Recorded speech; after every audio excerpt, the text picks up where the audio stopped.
Hello, everybody, and welcome back to the Department Podcast, a little different wrestling recap version of the Department Podcast, where today, myself, Stephen Clark, Justin Valentovic, and Jesse Norman will be here giving our favorite wrestling moment of the week, and also, of course, breaking down NXT Takeover 31, which is tonight. So, fellas, before we get into wrestling and all that nonsense, how you doing on this little Saturday afternoon right now? Pretty good. Weather's beautiful. You know, did a little bit of work on the side for some high school football. Made a little bit of money, so that's always fun. There you go. Chilling. Just chilling, really. Nice. I just saw two dogs interact outside, so that's pretty good. How's Good Sarah start. doing? And one was a husky. Sarah's good. She's just a diva and keeps trying to get up into the attic.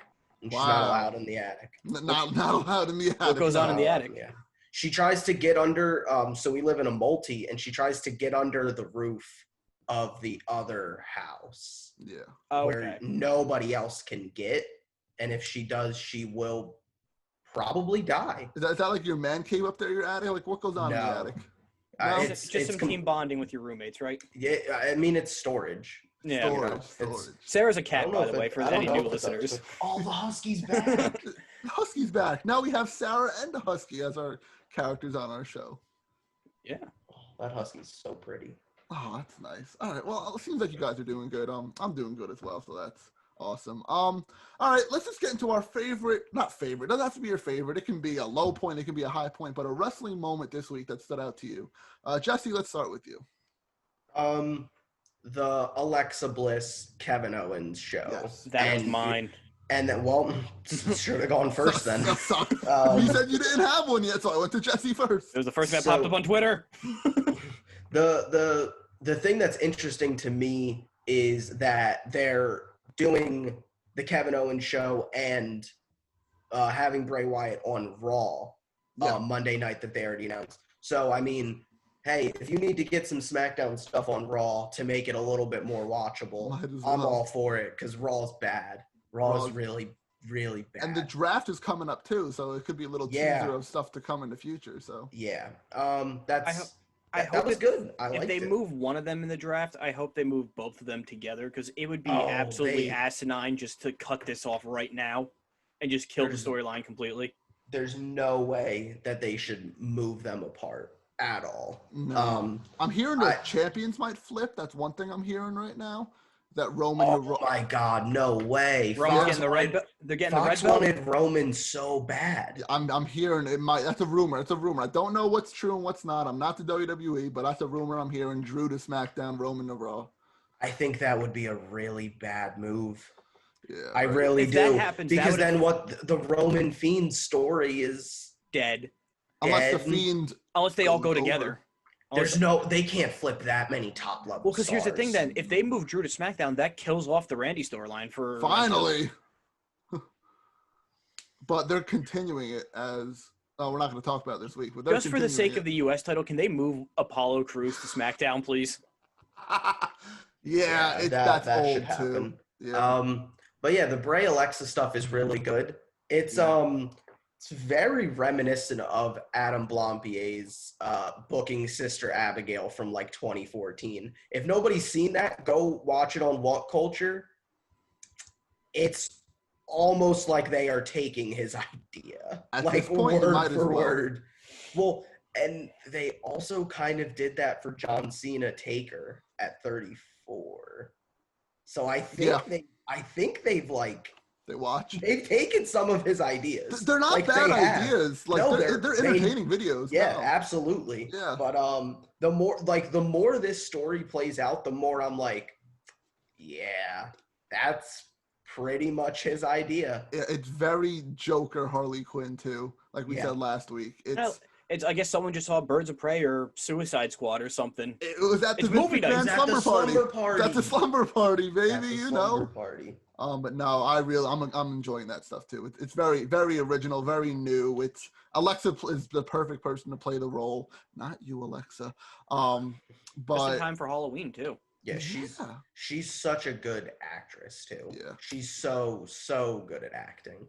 Yeah, she could very well be the next one to have like a successful jump to Hollywood to some degree. Yeah, she has the looks. She has the acting ability. She got it all.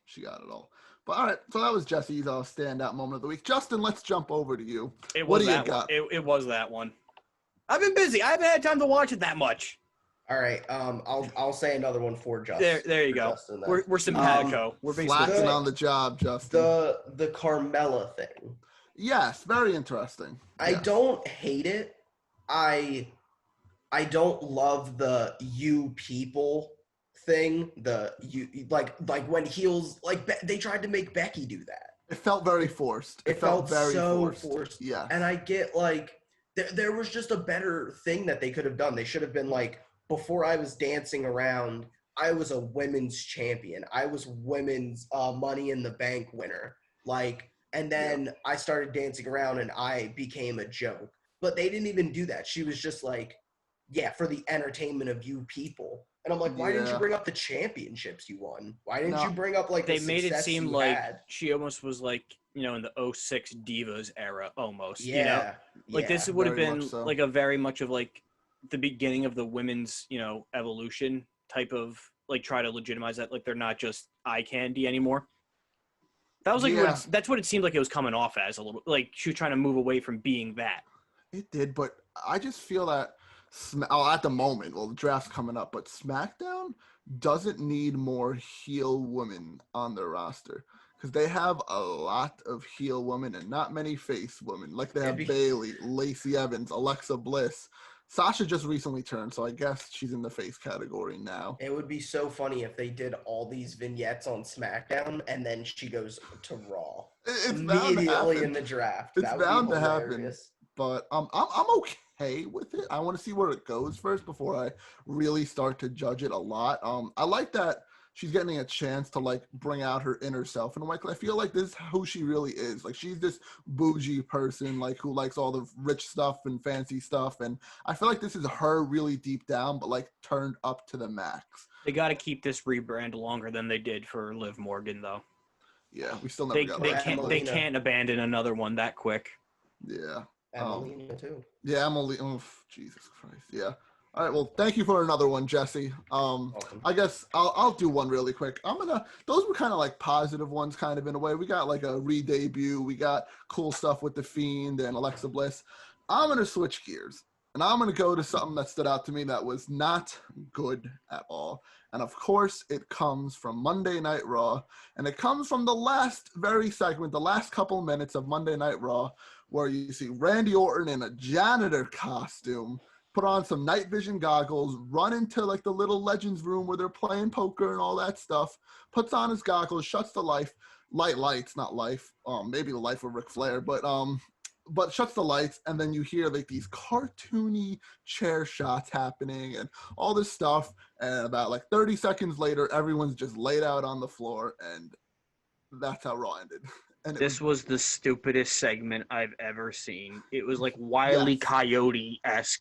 And it was clear that the chairs weren't hitting them because it sounded, not even like a chair in general, that they were hitting it up against a chain link fence.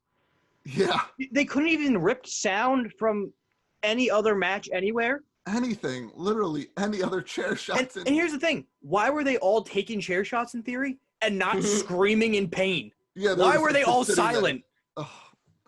That's why I wanted to bring it up. That's literally why I wanted to bring it up. It was bad. It was uncalled for. It was unnecessary. Who thinks of this garbage? The idea would have been cool. It just looked so stupid. Yeah. Yeah. It was good. On paper. Whoever wrote this, probably this is a banger. This is gonna be a great way to end it. Banger. And then that happens. It would night vision goggles. Also, night vision goggles don't work unless there's some semblance of light, because it takes light and magnifies it. So the fact that it was pitch dark, they probably wouldn't have been that effective to begin with. Just saying. Maybe he was swinging at chains then and just didn't hit him at all. He just missed everybody. Yeah, he just missed everyone. But that was bad. Followed out of the fire exit. It's Raw though. So should I expect any more from that? No, right? That's the bar. That's peak creativity. God. Oh, just so you guys know, the Colts-Bears game has been moved from 1 to 4:25. Oh, don't worry. I already sent that to Clark. You did? Yeah, it was on Twitter. Oh. 4:25. Got another family dinner to go to? No, I don't. But that was a lot of fun last week. Shout out to my family for a nice dinner last Sunday. I got to watch the Colts on my phone anyway, so that was fun. But wow, 4:25. All right, that's cool. That's the Fox game of the week then, probably. Oh, we on national television again? It might be then, depending on the matchups. Yes, get to see Nick Foles' daughter.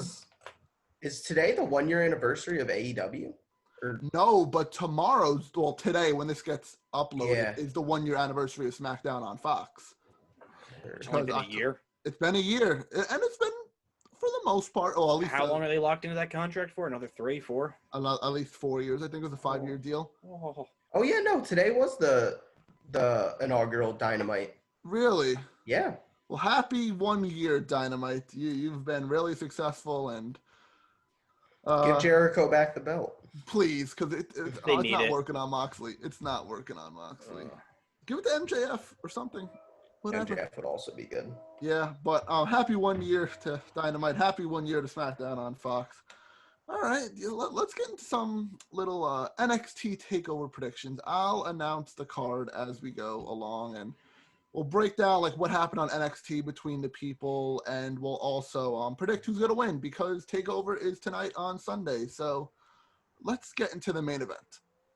Start there because it's an unusual main event, but within the week they've had to build this, they've done a really good job of making the challenger look like the boyhood dream come true, Shawn Michaels story, and really making him a big babyface. So we have the NXT champion Finn Balor versus Undisputed Era's very own Kyle O'Reilly. And like you said, Clark, they're making him like a babyface, which just shows the range that, the Era, all of them can really pull off, where they can be cheered for, they can be booed for, they can do heel, they can do, good guys if they had to.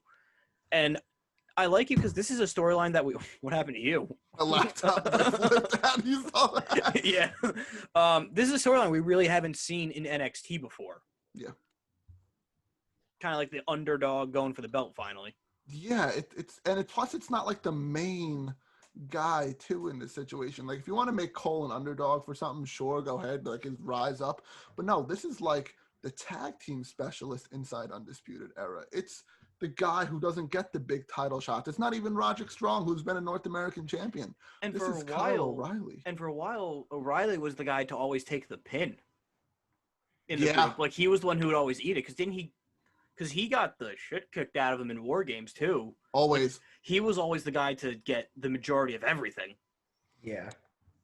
Yeah, no. Yeah, but I like it. I really like Kyle O'Reilly, but I don't think he's going to win. Yeah, so jump to the prediction part. Jesse, you're picking Finn Balor then? Yeah, give me Balor. Me too. I think it's Balor, but I think it'll be a really good match. Like O'Reilly, It's not going to be like Finn comes out, jumps off the top rope, calls it a day. Like it's not going to be a squash match. Like it's going to be a legitimately good match still. Yeah, no, I think it's going to be. There's a lot of potential match of the night candidates, but that's just NXT in general. They always put on good shows. Yeah, the whole card is really good. Really good. It's one of the better ones that we've seen for recent takeovers. And especially for NXT having a COVID outbreak and all that stuff, and they're really putting on a good card here. And basically a matter of a couple weeks, honestly, because they just announced it like 2 weeks ago or 3 weeks ago on NXT. Pretty much. Yeah, and they just threw this together, and they built the stories really well in a couple weeks. Take notes, Raw. But let's move to the flip side, and that'll be the Women's Championship match, which Io Shirai will be defending the woman who won the big battle royal, which is Candice Lerae. We talked about that battle royal before on this show, but does Candice have a shot? Does Candice have an honest shot? She does, but same thing with, the Finn O'Reilly match. I don't think she comes away with the belt just because it doesn't do any credit then to Io to take the belt off of her now. Because she won it, back in June, July? In your house, the takeover in your house. She won. I think that was June, right? Beats me. Yeah. So, 3-4 months, maybe. I don't know, though. I still think it's going to be Shirai to win. Yeah, same. I think the story they're mostly telling with Shirai right now is that like she's the best women's wrestler in the world, which is true. So I don't think they have her lose, especially not to Candice. I agree with both you on this one. I'm also picking Io, but I've definitely said this on the show before, but who is going to be the one to beat Io Shirai when the time comes? I don't think they're in NXT yet. Yeah, I Of agree. who it's going to be, I don't think it's anyone on the current roster. I don't think it is either. I don't think there's anybody that's in position to dethrone her. The only like safe bet, I guess, would maybe be like Rhea if they had to move like the belt to just call her up. Maybe another person comes back down to NXT. I know some people are speculating that the takeover person that could be coming could possibly be Ember Moon. We'll get to that at the end of the prediction, So, who that's going to be. But yeah. So I agree with Justin. I don't think they are currently a member of the NXT. Yeah, I'd like to see someone come back. It doesn't matter if they're the top girl on Raw or SmackDown, but I would like to see someone come back and run NXT who hasn't been like around for a little while. Like Ember's a good pick, or like Liv even, or Ruby Riott or something would be cool to have like down in NXT and get like a main title shot, because women like that don't get the main opportunity on their shows because they're focused literally around like one or two women. So hey, we'll see what happens with that. But I'm also going Io Shirai to retain her title. And sticking with the Garganos now a little bit, you have Johnny Gargano, challenging Damian Priest for his North American title. And on NXT this week, they ran a mixed tag team match. It was Io and Damian versus Johnny and Candice. And Johnny picked up the pinfall win against Damian Priest after Candice kicked Priest in the nuts. So is this foreshadowing saying Gargano's going to win? Is this saying like the WWE rule that if you get the pin on the week before, you're not winning on Sunday? Yeah, I think it's more that. I think they're too high on Priest right now. I don't think they're going to – why would they have him lose, you know? I think Johnny gets the belt, though, because you can't have the three main belts all get, retained, because at that point, nothing's really progressing, depending on how they tell the story in the matches. So if any of the three major belts to switch hands, I would think it would be this one. And we already saw, Candice get involved in the pinfall eventually, by kicking, him in the nads. So maybe we see that again, for the finish of the match. I just feel like they don't want to move the belt off him since he just won it. Like this takeover is either – it's going to be really good, but it's also very predictable. But see, we also said that with, Keith Lee where, are they really going to take the belt off of him right away? And they did. True. So you're maybe right. They're not – maybe the days of NXT where you get the belt, you hold it for a year and a half, Could be done, yeah. Because Cole held the belt for a long-ass time. So maybe they would rather have, shorter 2-3 month reigns at a time and move it that way. Yeah, like you said, Justin, there's the three main titles, NXT, NXT Women's, NXT North American. Those are the top three in NXT. If one of them had to change, it would be this one. Maybe they could I don't think he is, but if Priest does lose, they could push him to the main event. Yeah, because the main event scene is kind of a little weak right now. Yeah. Like maybe you have like Ciampa up there next or something, but that's why they have O'Reilly in the thing, because they're just kind of scraping the bottom of the barrel. I'm not saying he doesn't deserve it, but they picked him by default. But they're getting low on what they can do now. If Cross was healthy, this Kyle O'Reilly would not be facing Cross for the title. Or if he was, it would be an absolutely just. It wouldn't be on a takeover. It wouldn't be on a takeover. Put it that way. It'd be on a normal Wednesday night.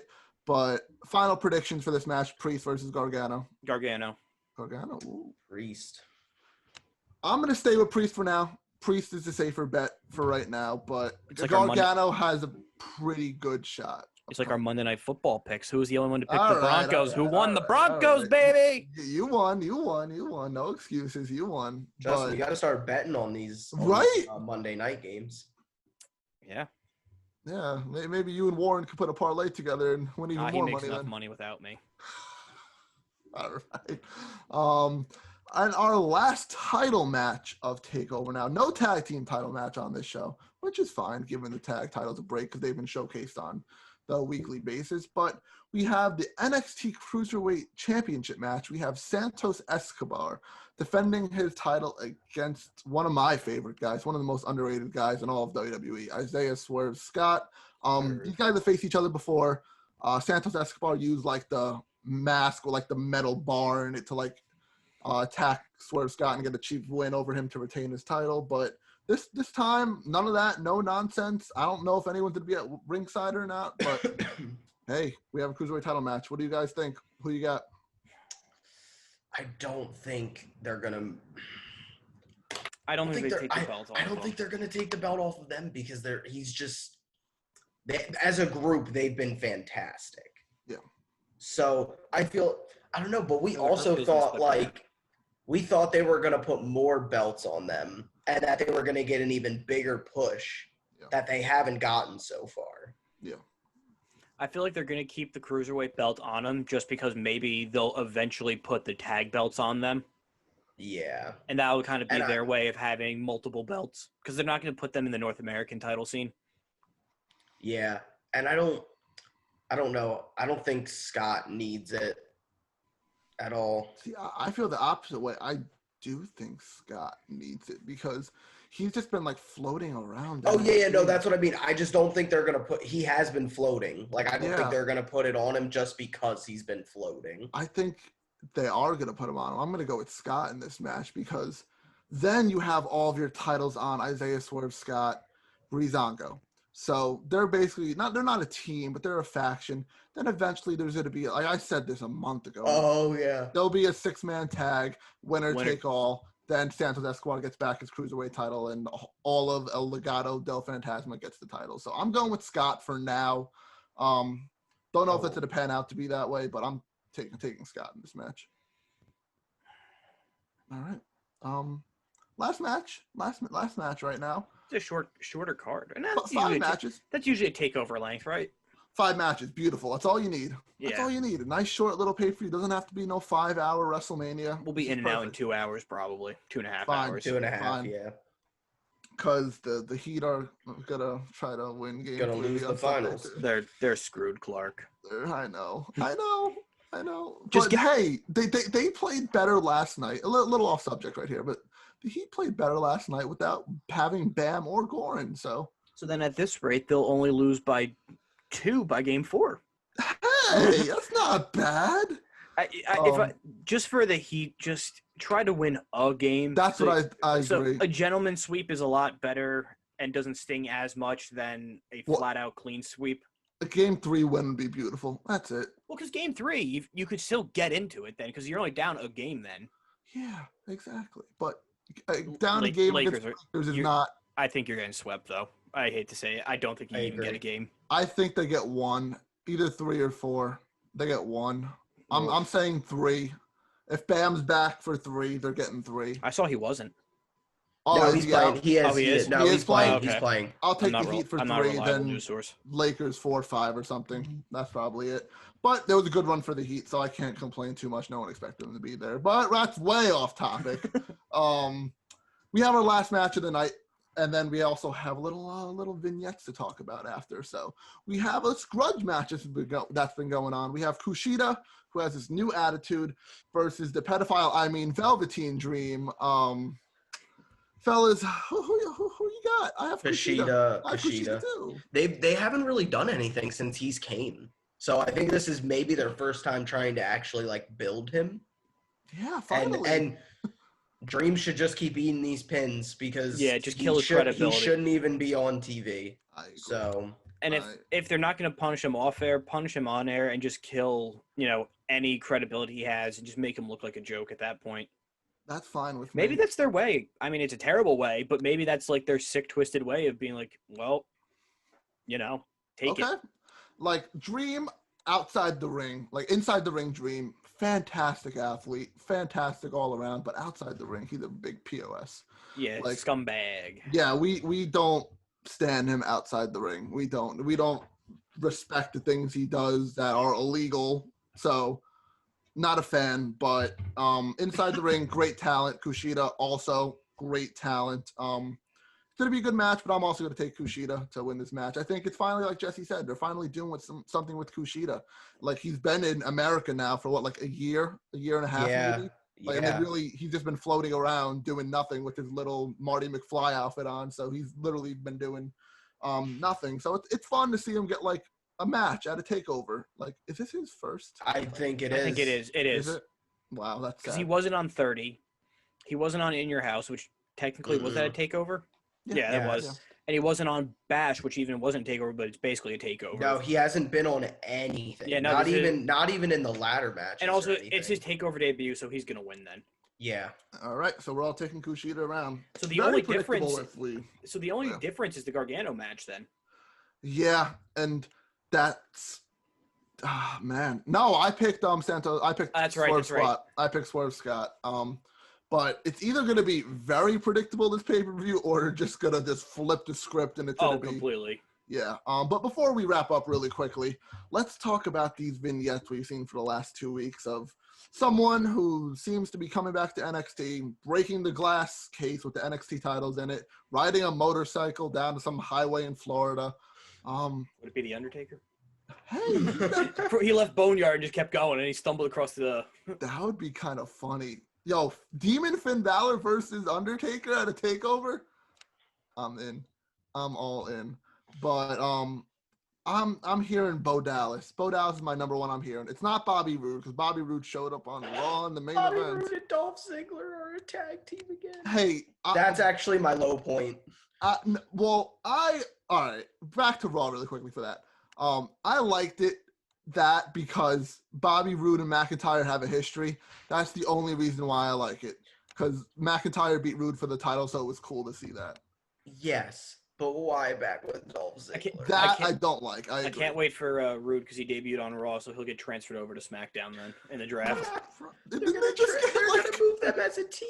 Oh God! But anyways, the rumor names are Bo Dallas, Ember Moon, what's her face, Tessa Blanchard coming over. Like it's a mix.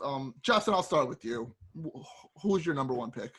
I'm gonna go with Bo, just because he's been off TV for what, 3 years? Ever since like the B team stuff when they won the titles, he's basically been off. They haven't, like, in the flurry of releases, they've never his name's never really come up. So I guess he was still technically under contract. Yeah, he is. So for me, that makes the most logistical sense. And his peak was NXT when he was, a credible wrestler before he became a comedy act. Yeah. So honestly, I think it just makes the best sense. And also, the NXT roster overturned significantly since last time he was even there. So you have a lot of fresh storylines for him to work with then. Yeah. Jesse, who are you thinking? I want to say Ember Moon, but I think it's Bo. Yeah, I think it's Bo.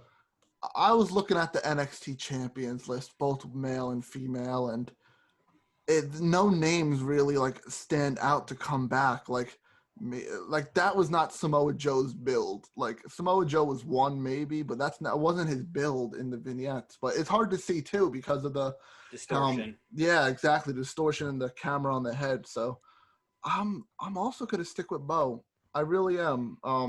I think you have a nice bearded Bo, maybe a little tatted up now, a little, badass. Yeah, like a biker, exactly. Like, didn't he play a biker in the Marine or something? Yeah, he did. He was something. Did. There you go. Which Marine? 7, 1 8, through 12. 47. I don't know which one. God, I watched the first one. It was fine.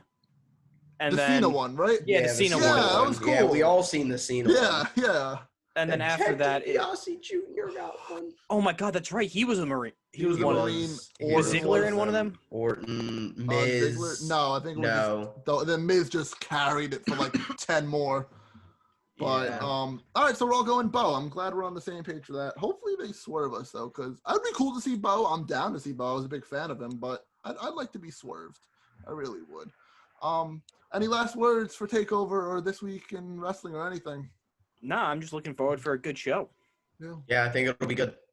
I hope they don't start calling them all 31, 32, 33. I think until they get into arenas they're going to go by numbers, and then once they get back to cities, they'll drop them. I agree. I 100% agree. Could have just been Takeover Halloween. It could have. It really could have. But this is simple enough that they can't screw it up. Yeah, I would have liked Halloween, but Takeover 31 tonight, so we'll have our reactions to it eventually. We'll record that. Monday morning it'll drop.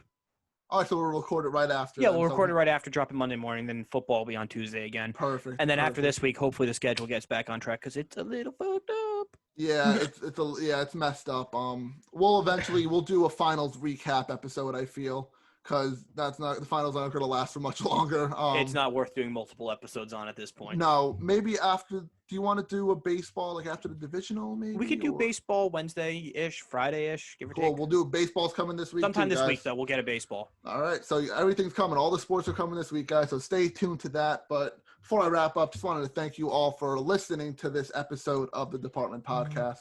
It means a lot to all three of us and Joe, of course, that you listen, take your time to listen to us and interact with us. So if you don't want to miss an episode, make sure you're subscribed on YouTube, Apple Podcasts, and Spotify to never miss an update where we promote our stuff. Follow us on Twitter, Instagram, and TikTok at Department_pod. Like Justin, Jesse, and I just said, we have plenty of stuff scheduled and not scheduled and a bunch of stuff coming up. So just stay tuned for that, and we'll see you in the next episode.